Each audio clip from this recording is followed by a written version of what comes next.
Alors, ce que je vous ai préparé dans cette conférence, c'est justement de comprendre qu'est-ce qui se joue à travers le comportement, et notamment les comportements inappropriés, hein, parce que quand nos enfants sont joyeux, que tout se passe bien, on n'a pas trop de problèmes.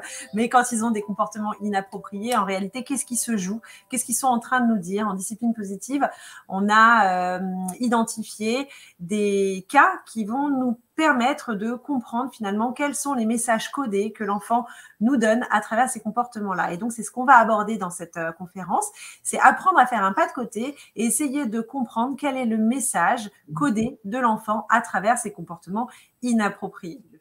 Et ce qui est très intéressant, et puisqu'on parle des émotions dans ce sommet, c'est qu'en fait, cette grille d'identification des buts et la façon dont la lecture que l'on va apporter au comportement de l'enfant, elle passe par le ressenti du parent.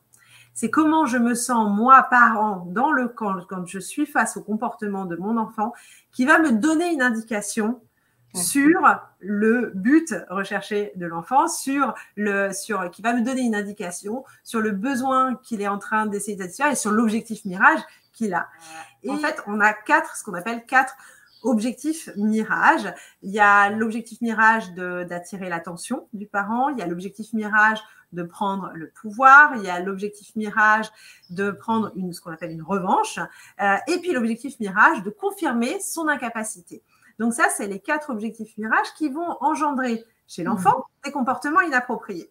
Plus on va avoir un amour inconditionnel pour cet enfant-là, plus il va être entre guillemets en sécurité pour se dire, de toute façon, je peux me lâcher, je peux dire ce que j'ai sur le cœur, ne pas être sympa, parce que finalement, en face de moi, j'ai quelqu'un qui a un amour inconditionnel.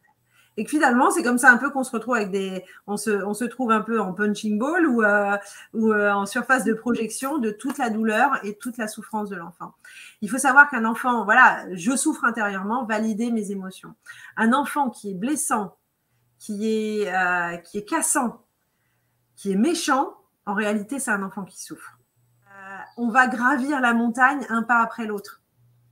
Parce que quand on est complètement découragé, quand on se dit qu'on n'y arrivera jamais, voir le sommet de la montagne alors qu'on est en bas, on se dit en fait, j'y arriverai jamais. Là, le rôle du parent, c'est de faire un pas après l'autre, de valoriser les réussites et de remettre l'enfant en capacité, lui montrer que oui, il est capable. Un enfant qui ne se sent pas bien va avoir de toute façon beaucoup de mal à rentrer dans les apprentissages. Il n'est pas disponible. En discipline positive, on dit aussi on fait mieux quand on se sent mieux. Oui. Donc, si l'enfant ne se sent pas bien, il ne faut pas s'étonner à ce qu'à l'école, ce soit compliqué, que les résultats ne suivent pas. Et d'ailleurs, un enfant qui travaille bien, à un moment donné, si les résultats chutent, c'est un indicateur pour dire, OK, il y a un truc qui ne va pas parce que les apprentissages, ça ne marche plus, ça ne rentre plus. Parce que c'est un message qui est hyper important et qui a été pour moi fondamental dans la découverte de la discipline positive, c'est que finalement, à travers le comportement de notre enfant, on a plusieurs messages codés et on a plusieurs objectifs mirages. Et qu'en réalité, quand on se naît face à un comportement inapproprié, il faut réussir à se dire comment je fais un pas de côté pour sortir de cette situation et de ne pas être juste dans il ne veut pas faire ses devoirs, il ne veut pas manger, il ne veut pas mettre ses chaussures. Qu'est-ce qu'il est en train de me dire?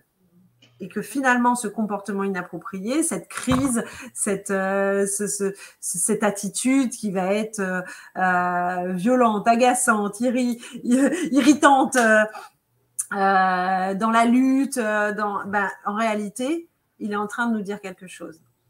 Et encore une fois, là où je trouve ça fabuleux, c'est qu'on n'est pas en train de résoudre simplement une attitude de l'enfant, mais on est en train de comprendre qu'est-ce qui nourrit cette attitude, qu'est-ce qui fait qu'il a choisi d'avoir cette attitude-là pour répondre à un besoin, en réalité, qui est le besoin d'appartenance, d'importance et de contribution. Il est clair que quand on donne des choix à nos enfants et quand on les implique dans les choix, encore une fois, ils sont beaucoup plus enclins à respecter leurs engagements. Et même s'ils ne respectent pas leurs engagements, on a toute une batterie d'autres outils pour faire en sorte que l'enfant on va faire le suivi de l'engagement avec l'enfant. Moi, la discipline positive vient couvrir l'ensemble des situations. Et quand on est équipé de l'ensemble de la boîte à outils en discipline positive, on va pouvoir aller piocher en fonction de la façon dont évolue la situation.